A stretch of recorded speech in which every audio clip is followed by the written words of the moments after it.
বিসমিল্লাহির রহমানির রহিম। সুপ্রিয় শিক্ষার্থীরা, আসসালামু আলাইকুম ওয়া রাহমাতুল্লাহি ওয়া বারাকাতুহু। দশম শ্রেণী এবং এসএসসি পরীক্ষার্থীরা, তোমরা দশম শ্রেণীর তোমাদের সিলেবাসে এই অধ্যায়টি লেসনটা আছে। আর তোমরা যারা এসএসসি এক্সামিন 2021 তোমাদেরও এই সংক্ষিপ্ত সিলেবাসে অধ্যায়টি আছে। আমি বলবো তোমরা দশম এবং এসএসসি তোমরা সবাই আমার ভিডিওগুলো একটু দেখো ধৈর্য সহকারে। আশা করি কিছু না কিছু উপকার আসবে। আমি এই অঙ্কটি প্রথম পর্বে একটি নিয়মে দেখেছিলাম এবং আরেকটি নিয়ম দেখাচ্ছি। তোমাদের যে নিয়মটি ভালো লাগে তোমরা সেই নিয়মে অঙ্কগুলো করো, হ্যাঁ। আর আমাকে জানাও যে কোন নিয়মটা আমি কন্টিনিউ করবো, মানে চালিয়ে যাবো। তোমরা কি প্রথম নিয়মটি কি ভালো বুঝো নাকি আমার এই নিয়মটি ভালো ভালো বুঝো? যে নিয়মটি ভালো লাগে তোমরা সেই নিয়মটি কমেন্ট বক্সে এসে জানাবো।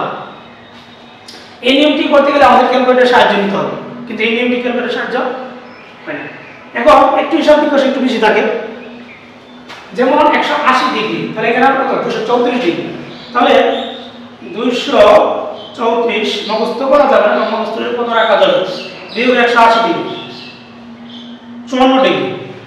তাহলে একটা কাজ করতে পারি, আমরা যদি 180 ডিগ্রির সাথে 180 ডিগ্রি যোগ 36 ডিগ্রি 216 ডিগ্রি হচ্ছে, হ্যাঁ। তাহলে আমাদের 36 ডিগ্রি প্রয়োজন নাকি? 18 ডিগ্রি। আচ্ছা, এখানে আমরা কিন্তু আবার 18 ডিগ্রি আছে।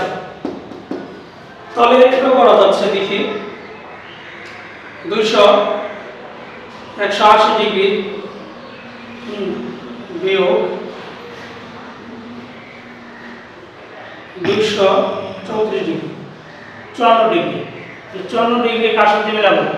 দেখতেছে না। তাহলে এই জন্য আমরা যে 270 ডিগ্রি নিয়ে আমরা চিন্তা করি। 270 ডিগ্রি বিয়োগ 36 ডিগ্রি, হ্যাঁ 270 ডিগ্রি মিলে গেছে। এভাবে তোমাদের একটু সময় লাগবে, আর তুমি সময় নিয়ে আমিও করতেছি, আমিও তো জানি না। তাহলে আমরা এখানে 2 না লিখে এখানে আমরা লিখব কত? 3। যদি আমরা বিয়োগ দেই 36 ডিগ্রি, 270 ডিগ্রি থেকে যখন তুমি 36 ডিগ্রি বিয়োগ দিবা তাহলে তুমি এই অংশটি পাবে। মুখস্থ করার কোনো প্রয়োজন নেই। এরপরে cos 2 * 180 ডিগ্রি।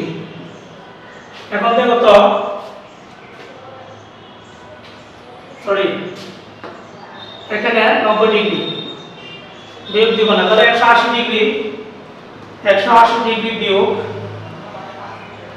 18 degree 180 degree. তাহলে এখান থেকে 18 ডিগ্রি বিয়োগ দাও, প্লাস cos 18 ডিগ্রি, হ্যাঁ। এইভাবে তোমাদের কাজটা প্রথম করে নেবে। প্রথমে একটু টাইম নেবে, পরবর্তীতে এত বেশি টাইম নেবে না। আচ্ছা, তাহলে cos কত? 270 ডিগ্রি যোগ না বিযোগ? তাহলে cos হয়ে যাবে sin। তাহলে এখন আমরা এই অংশটি যদি তোমরা এই যে প্রথম আমি যে অংশটি দেখাইছিলাম কোয়াড্রেন্টের দিকে তাকালে তোমরা দেখতে পারবা প্রথম চতুর্ভাগ, দ্বিতীয়, তৃতীয়, হ্যাঁ, আর আরো 34 ডিগ্রি। তাহলে চতুর্থ চতুর্ভাগের মধ্যে cos এবং sec কি ধনাত্মক। তাহলে cos এখানে কি? এই যে দেখো আর প্লাস, তাহলে এগুলোটা cos এবং sec এর গড়। এইজন্য আমরা কি করব? এটাকে 36 ডিগ্রি ধনাত্মক হিসেবে কাউন্ট করব। পরে দেখো এখানে cos, তাহলে cos হয়ে যাবে কি sin। আবার একই রকম ভাবে যদি এই চিত্রটি দেখাই তোমাদেরকে, এখানে 270 ডিগ্রি আবার মাইনাস, এই গড়টা থাকবে। এই গড়টা কাট tan এবং cot এর গড়, tan এবং cot এর গড়। তাহলে এখানে কি দাঁড়াবে? মাইনাস হয়ে যাবে। তাহলে 36 ডিগ্রিটা কি হয়ে যাবে? এখানে তোমরা ইচ্ছা করলে মাইনাসটা এখানে না দিয়ে তোমরা ডিরেক্টলি এখানে দিয়ে দেবে। আচ্ছা, cos কত? 290, মানে কি যোগ, তখন কিন্তু কোনো পরিবর্তন হবে না। তাহলে একটি দুইটি আর মাইনাস, এই গড়টার মধ্যে কি cosটা হয়ে যাবে কি cos cosই থাকবে আর 18 ডিগ্রি প্লাস cos 18 ডিগ্রি। তাহলে কি তোমরা আবার যদি লক্ষ্য করো, কারণ এখানে কি আরে দেখো এখানে cos কোনো পরিবর্তন হয়নি, কারণটা কি 180 ডিগ্রি। 180 ডিগ্রি হলো দেখো 180 ডিগ্রি করতে গেলে 91, এখানে কত 180 ডিগ্রি। তো এটা 1 নম্বর ঘর, এটা 2 নম্বর ঘর। 2 কি জোড় না বিজোড়? জোড়, এই জন্য কোনো পরিবর্তন হবে না, ঠিক আছে। কিন্তু একটা জিনিস পরিবর্তন হবে, একটা পরিবর্তনটা কি, যেমন 180 ডিগ্রি এখানে আসছে, আবার মাইনাস রিটার্ন বের করবো পরিকাটার দিকে, তাহলে এই ঘরটা কার ঘর? সাইন এবং কোসেক। তাহলে তুমি তো তাকে কসকে যুক্তি দিবা না, কারণ বাইর করে দিতে হবে, এই জন্য এখানে কি হয়ে যাবে, ঋণাত্মক হবে, ঠিক আছে। তাহলে এবার আমরা এই অংশ কেটে ফেলতে পারি, তাহলে অ্যাটলিস্ট আমরা আনসার পাবো কত, 0। এই অঙ্কটি আমি দ্বিতীয় নিয়মে দেখালাম, তোমাদের যে নিয়মটি ভালো লাগে সেই নিয়মে তোমরা করতে পারো। এরপরে আমি চলে যাব খ নম্বরে। তোমরা দেখো, কিন্তু একটা জিনিস তোমাদের মনে রাখতে হবে, সেটা হলো কি, এই যে কোয়াড্রেন্ট, যদি কোয়াড্রেন্ট মনে না রাখো তাহলে হবে। কোয়াড্রেন্টের মধ্যে অল স্টুডেন্ট টেক কেমিস্ট্রি, কেউ মনে রাখো অল স্টুডেন্ট টেক কেমিস্ট্রি অথবা অল স্টুডেন্ট টেক ক্যাপ, হ্যাঁ, যেভাবে তোমাদের মনে থাকে সেভাবেই মনে রাখো, এটা কোনো মুখ্য বিষয় নেই। তাহলে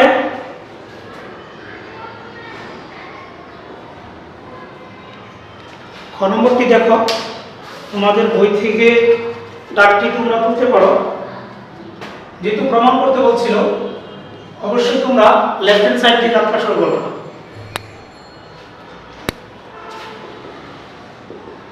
10 পাই ভাগ 12, 10 পাই ভাগ 12, 10 7 পাই ভাগ 12,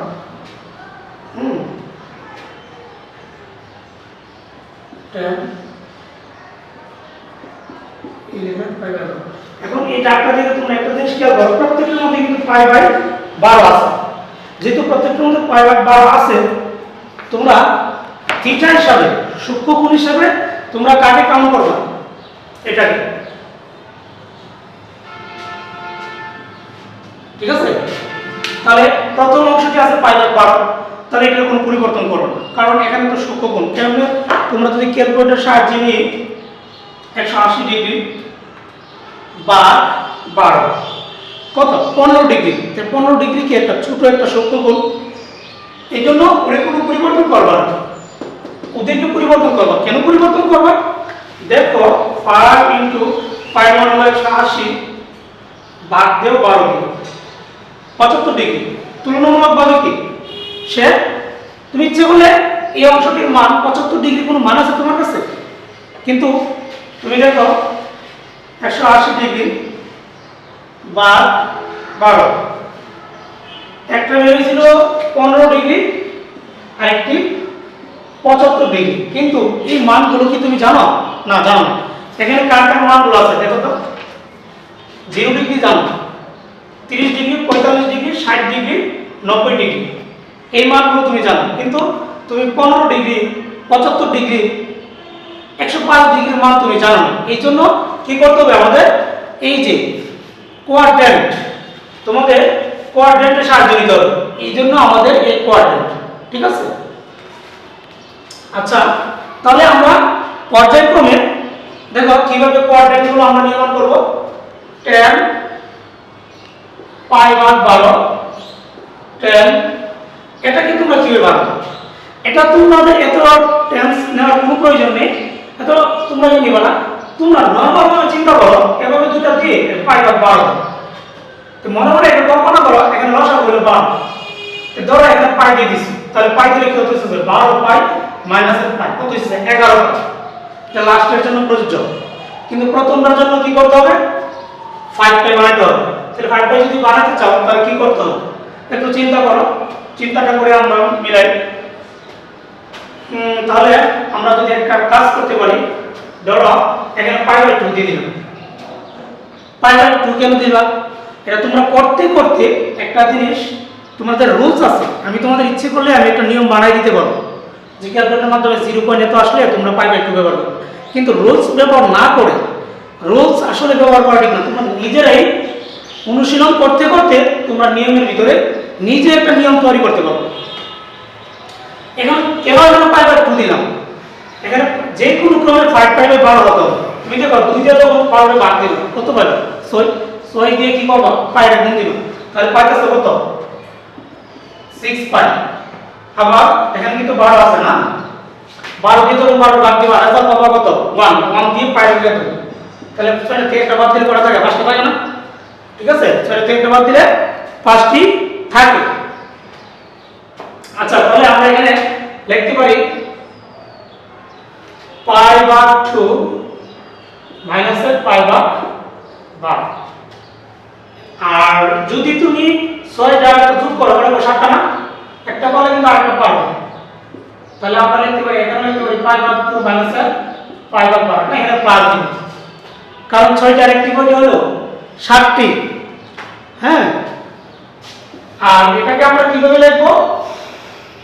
এই যেটা π মাইনাস π/12, তাহলে তোমাদের কখনোই কি হবে না? ভুল হবে না। আচ্ছা, তারপর দেখো 10 π/12। কিন্তু একটা কথা আমি আবার বলবো, কথাটি হলো তোমাদের কোন নিয়মটি ভালো লাগতেছে, কোন নিয়মটি তোমাদের ভালো লাগতেছে এটা আমাকে কমেন্ট করে জানাও, তাহলে আমি এই নিয়মে তোমাদের বেশি করে করব। দেখো 10 π/2, π/2 কি 90 ডিগ্রি, 90 ডিগ্রি কি একটা 90, এই জন্য 10 হয়ে যাবে cot। 10 তাকাও 90 ডিগ্রি আর মাইনাস, অর্থাৎ প্রথম চতুর্ভাগে সবাই ধনাত্মক, তাহলে π/12। এরপরে আসো দেখো π/2 আমার 90 ডিগ্রি, তাহলে 10 হয়ে যাবে cot। চিন্তা করো 90 ডিগ্রি আর প্লাস, এই ঘরটাতে, এই ঘরটা কার ঘর বলো? এই ঘরটা হলো sin এবং cosec এর ঘর। এই জন্য আমাদের এখানে কি করতে হবে? একটা মাইনাস দিতে হবে, আর π/12।